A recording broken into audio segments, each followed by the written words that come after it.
जय मसी सालो आशा गर्छु सबैजना आरामै हुनुहुन्छ। म यो भिडियो चाहिँ यो कारणले बनाउँदैछु कि यतिखेर हैन अब कतिलाई मन पर्छ कतिलाई मन पर्दैन। मैले पनि युट्युब च्यानल खोलेको ताकि म परमेश्वरको महिमा गर्न सकूँ। जति परमेश्वरको राज्यको लागि चुनिएका छन् व्यक्तिहरू जसले चाहिँ परमेश्वरको काम गर्छु भनेर पनि अगाडि बढेका छन्, तर कुनै चाहिँ अगाडि बढ्न पाएका छैन। कष्टहरू आएका छन् हैन, तर सबैको आउँछ नआउने होइन।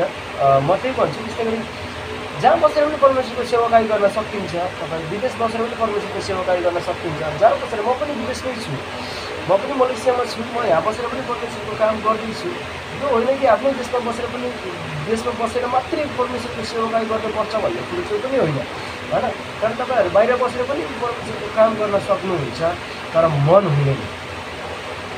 नाइ म परमेश्वरको काम गर्छु भनेर चाहिँ अब सबै कुरालाई चाहिँ त्यागेर चाहिँ उसले सक्छ भने आफ्नो जीवनलाई 100% 50% होइन 100% म आफ्नो परमेश्वरलाई आफ्नो जीवन दिन्छु भने त्यो चाहिँ बेग्लै कुरा हो।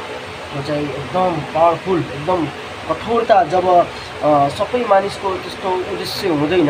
अब किनकि परिवार, घर परिवार, आफ्नो ऋणहरू सबै कुरा पनि हेर्न जरुरी छ। परमेश्वरले भन्नुभएको छ आफ्नो व्यक्तिगत काम पनि गर भनेर परमेश्वरले भन्नुभएको छ। तपाईँ हामीले चाहिँ बुझ्न एकदम जरुरी हुन्छ है। काम पनि गर्न जरुरी छ र आफ्नो काम पनि गर्न जरुरी छ। तपाईँले कतै फेरि सेवाकाई गर्दा गर्दा आफ्नो जीवनलाई चाहिँ भताभुङ्ग पार्नुभयो भने त्यहाँ गाह्रो हुन्छ। तपाईँले कतै सेवाकाई गर्दा गर्दा चाहिँ फेरि आफ्नो परिवारको जिन्दगीलाई भताभुङ्ग पार्दा चाहिँ गाह्रो हुन्छ। कति मानिसहरूको मैले देखेको छु सेवाकाई गर्दा गर्दा श्रीमतीहरू टाढिएको, डिभोर्सहरू भएको, कहिले कता कहिले के भएको, कहिले घरमा झगडा हुने, कहिले के हुने, त्यो पनि मैले धेरै देखेको छु। तर तपाईँ हाम्रो जिन्दगीमा त्यस्तो नहोस्, किनकि असल तरिकाले जसले सेवाकाई गर्छ परमेश्वरले उसको परिवारमा सबैमा शान्ति ल्याउनुहुन्छ होइन, विश्वास छ। तर म यही भन्न चाहन्छु तपाईँहरूलाई, तपाईँहरू सेवाकाई गर्न चाहनुहुन्छ भने तपाईँ जहाँ बसेर पनि सेवाकाई गर्न सक्नुहुन्छ। जहाँ बसेर तपाईँले परमेश्वरको राज्यको प्रचार गर्न सक्नुहुन्छ। तर इच्छा हुनेले म परमेश्वरको राज्यको लागि केही गर्न सक्छु भन्ने व्यक्तिले मात्रै त्यो चाहिँ काम गर्न सक्छ। हामी हालेलुया। त्यसैले तपाईँ हामीले यो बुझ्न एकदम जरुरी छ है।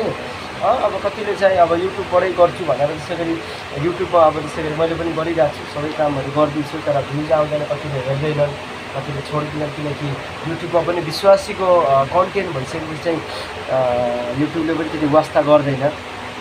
त्यही भएर एकदम ध्यान दिनु होला। तपाईँ जहाँ हुनुहुन्छ, कस्तो हुनुहुन्छ, सेवाकाई गर्ने इच्छा छ भने पुरा रीतिले अब खुलेआम सेवाकाई गर्नुहोस्। तर जहाँ बसेर एकदम सावधान तरिकाले सेवाकाई गर्नुहोस्। हामी यो होइन कि आफ्नै देशमा बसेर सेवाकाई गर्छु, अरू देशमा चाहिँ हुँदैन।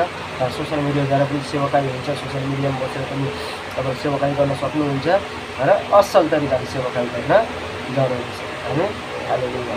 परमेश्वरलाई महिमा भएको होस्।